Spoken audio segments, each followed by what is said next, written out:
People, deluded, I'm back again. Fridays equals Q&A days. First and foremost, thank you very much for asking me questions. Without you, this obviously can't continue. I'm not a low life, I'm not going to make up questions.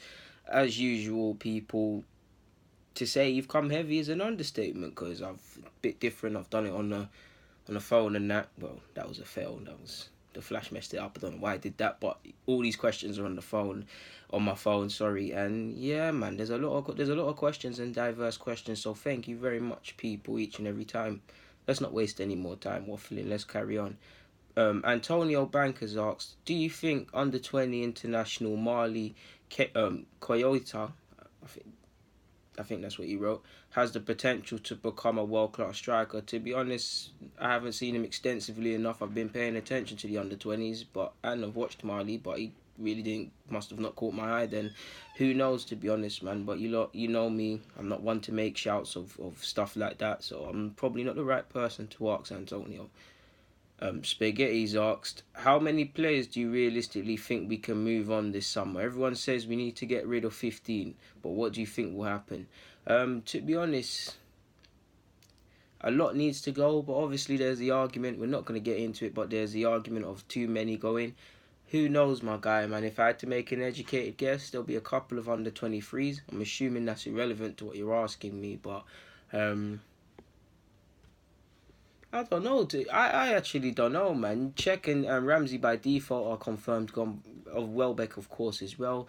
But I don't know. We can sit here and say Mkhitaryan could leave, Ozil could leave, Mustafi could leave, El Nene, Jenkinson, and many other names, people. But when you look at their individual cases, beyond the fact that probably they should move on or whatever, it's a delicate situation. So I really don't have a clue, my guy, to be honest with you.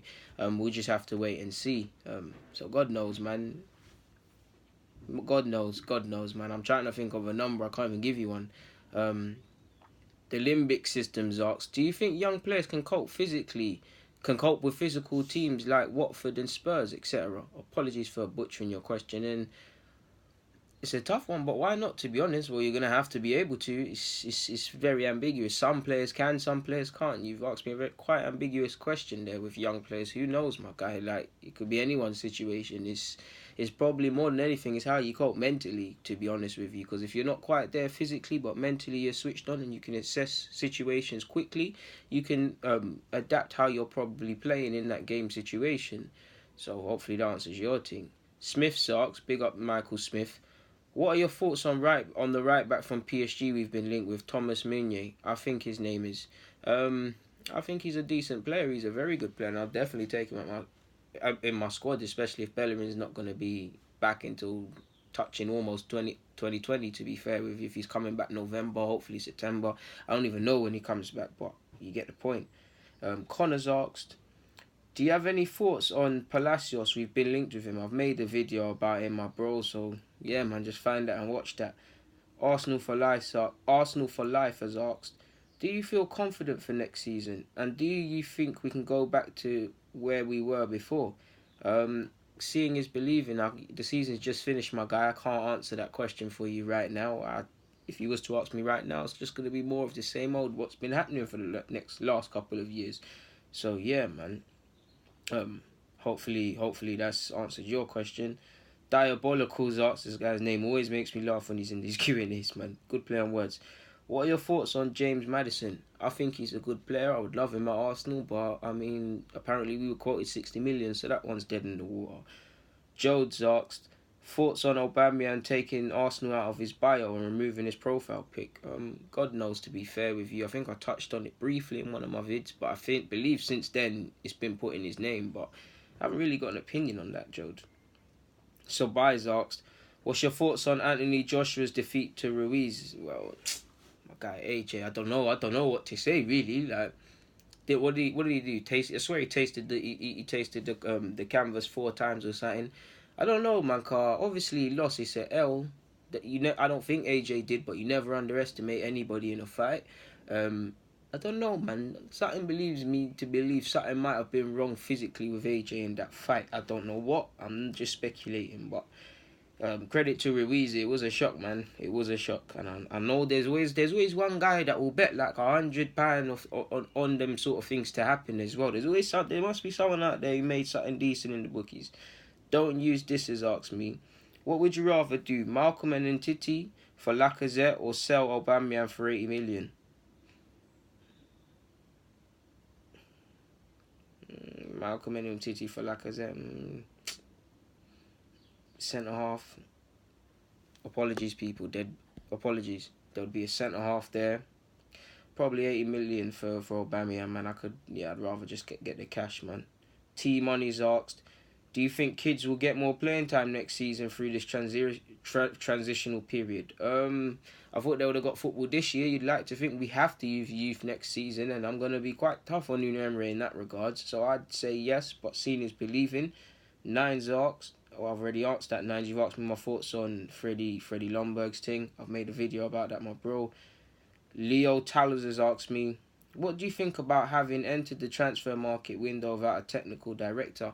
I've made a video on it, and I'd like to think it doesn't affect the transfer market, but to a degree it does, because he's got to be figured centrally within plans for that now.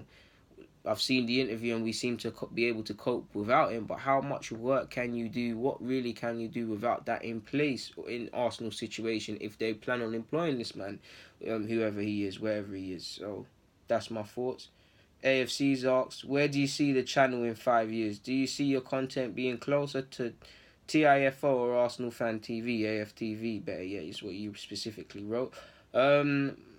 My content is closer to Deluded. Like, I don't really care with all due respect, I don't really care what anyone else is doing or not doing and things. I just make whatever content I please, to be honest. Obviously, the name is Deluded Gooner.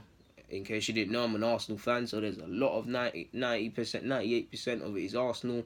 You obviously see a lot of youth footballs. To some of you out there, you quite frankly couldn't give a F about, pardon me for shaking the thing, Toulon or the under-17s or the under-18s with England. But I personally love that stuff. I just give you content of what I genuinely think, what either I'm talking about with my boys, what either a general talking point in football, my passion for scouting and looking at players and just speaking about players and just football in general. So that's it. In regards to closer and that, it's just my thing, really, man. It's just closer to me, really. In 5 years, who knows, man? Who knows? Hopefully 20,000 subscribers if I had to. That's my next goal, to be fair with you. It's an extremely long way away, but probably that. Coach Kojo has asked me, shout out to you, my guy. Ideal replacement for Eriksen at Spurs? God knows, but they've been linked with Lo Celso, so probably be him. Mobay's asked, you think it's good for both to go back into the 23s? Well, I've kind of answered that, to be fair, my bro, but I personally feel if I was him, I would feel that that's a gesture of, like, we're trying to soften the blow. We're not trying to do you too dirty, to be fair with you. That would be my take on that. Santi Magic asks me, what hurts more, underinvestment or misinvestment? I'd say underinvestment, really, but the misinvestment is, I'd say underinvestment, because then you just can have no hope generally. And I'd say misinvestment when you look at possibly what your club spent money on and what your club could have done, or things you as a football fan saw but you can't do anything or you don't work at these clubs. It's both, to be fair. So tight, man. It's a good question, but it's tight, man. T Amazing's asked, how do you feel Jamal Lewis and Max Aarons will do in the Premier League next season? I back them to do alright. It'll be a good testing period, especially for Max Aarons, because no doubt there'll be at times he will definitely get done at set pieces. He might get done at set pieces, at corners. He might be out of position. There will be an eventuality where one of them lose the ball at one end of the field and then the other team counterattacks. But it's all about learning. So I'd say they'll learn a lot and they should relish it, especially Max Aarons, man. Obviously, Wan-Bissaka's not in the England squad, but you never know what playing in the Premier League can do for you, because Southgate is going to be looking at that, really and truly. So yeah, man. You look at former Norwich boy Maddison. He got an England call up and them thing there. So that's inspiration of sorts, my guy. Scholars ask Soloff. Well, I've butchered your name. Forgive me. If Emre doesn't work, would you take Eddie Howe? Eddie Howe's my guy, and I admit I like Eddie Howe, but probably not on the basis of, not that I wouldn't consider him, but there'll be some other names I'll be trying to go for. I'd probably want to take a risk with a madness that no one expects. But yeah, Tavin's asked, what's your thoughts on Ferran Torres and Kang Yang Lee of Valencia? I've made a video on both. I think they're good footballers. I think Ferran's shown that he's a baller. He's made strides in his career. We've been linked with him. Lee's playing for South Korea at a tournament, man. I've watched so many tournaments, I can't remember which one, but he's doing all right, and he is quite a good technical footballer, and he's been making inroads. So who knows? Valencia might get two good, very good first team footballers, and they might move on to bigger things.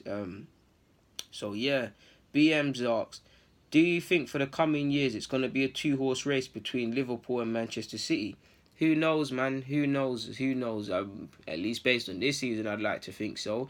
But United's got, again, I don't think United are going to be in it like that. And you never know. But if they were to get things right, they could be back on it. Who knows? Chelsea are pretty mad in that they'll win a league title and then fall off and then win a league title again.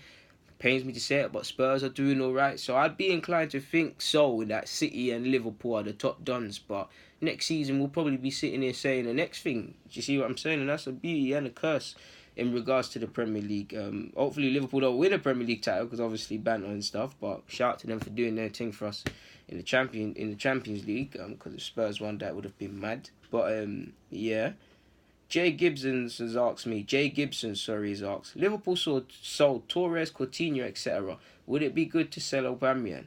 Well, I'd probably more look at specifically Coutinho's case, because it's different owners of sorts now. But you could say on that basis, yes. But I personally wouldn't, because we'll be inventing more holes. If Aubameyang or Lacazette is sold, if Aubameyang leaves, I think Lacazette's the better technical-based footballer, and 13 goals isn't good enough for a player of his standard, in my opinion. But he's got 10 assists. He is a baller. Aubameyang, regardless of what people you say about what he could do more, he's got 22 Premier League goals alone, 30 or so in all comps. If you remove them, however many goals he scored, especially the Premier League goals, we didn't get top four, so it's an L, but where would we be? So if Aubameyang is sold, you need to be getting a winger or two that are guaranteed 10 goals, 10 assists minimum, or bringing in another striker. Now that's good for a lot of clubs, but with Arsenal, we know in an ideal world, the bare minimum for me would be a centre-half and a left-back, but we know in an ideal world, if we could do this thing, it would be a centre-half, left-back, probably let's say one midfielder. Personally, I'd like two, but one central midfielder and a winger. That's about 4 or 5 signings. And then I'm going to recreate another issue with selling a striker, because there is the case for, if you keep Lacazette or Aubameyang, what happens if they're injured, not in form, or just different options are required? So there's many. It's a difficult question, and really and truly, it's a hard one to really answer with just one opinion, really, for someone like me. But thank you very much for that. That's a good question. What other questions? Anthony's asked, do you think the inclusion of a British core, be it through the academy and buying players, can improve the mentality of the Arsenal team? Bro, I'm not gonna lie, I don't care if players come from England, Jamaica, India, anywhere in this world, anywhere. Just as long as they know before the club that they're serious about this football thing, that they have pride in themselves, then it don't matter where they're from, people. Personally, we've been down the British route and the core and this before, and I think it's a dead end. I hear you. I do think a club, especially like Arsenal, you need them players coming through the academy. I want to see it. Whether they make it here or not, I believe in the pathway, and we should be happy that players that don't make it here go off and do good things elsewhere. Obviously, you can't. It's difficult for young players, but if one or two can be very good key players in the team, in the squad, and in the side, and then a couple other come through, it puts us in a good light, and that's what I'd like to see. So it don't really matter. It don't matter for me, people. It don't matter if you're foreign or here. I hear the British thing, but it don't matter as long as you're of a makeup, man. Because if guys were like Jens Lehmann, like Thierry Henry, like Vieira, like Lauren, I named someone that comes from Cameroon. There's a couple French players there, German there. Let's say Lundberg as well, because he's Swedish. How many Lipa countries did I just say, people? Silva, Gilberto, Brazil. How many countries, people? But what's the common denominator? Elite mentality, regardless of ability. Elite mentality. Man want to be consistent. Man want to be winners. That's what needs to be there. Of course, when it comes from the academy, you think these players, it means a bit more to them. Look at Joe Willock with his, how I were loving him off after the little cameo he put in, even though he should have scored. He done quite well. Or how we guided around Maitland-Niles, or we buzzing for Nelson and stuff. Players, you think these academy players, they know directly identify with the fans and stuff, and we all like one of our role men and things. And obviously, I think I speak for everyone when we all love Rob Holding. That man is better than Cannavaro. If you know, you know. But good question, my GG man. Kakashi, I probably butchered your name, boy, but forgive me. You've asked, do you think Reiss Nelson will be able to come into the first team from the start next season, as he is our best winger and already better than Zaha? Well, that's big praise, and hopefully Nelson can live up to what you're saying, my guy. I think people, on one hand, he's got to relish pressure and relish expectation, because that's what comes with the nature of the role. But on the other hand, don't expect fireworks, man. He made some good progress last season, or the season that's just finished. Made how many appearances? 28 for Hoffenheim. Add that to his 16 for Arsenal the season before that. You're looking at 30, 40 odd appearances in his career. He's making progress. But if you look at a professional footballer, is that many career games, people? He's almost getting to 100, which I believe all young players immediately should aspire to.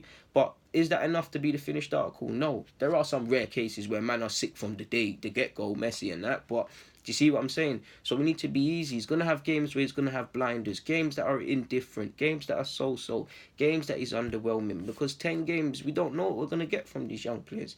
And I always call for young players and want to see young players. But I know if I bring these young Amici, Nelson, Saka, all these guys, sometimes I back them to do well, but sometimes they're going to let me down. Sometimes I might have to get subbed at half time because they're still learning. And I don't feel many fans really understand it. They say it, but I don't think they understand it really and truly. But that's just me, innit? But I back Nelson all the way, man. I think Nelson's ready to come and be the winger and deliver for us in some sorts, whether that's from goals, assists, or just application and putting in a shift for the shirt. Who knows, man?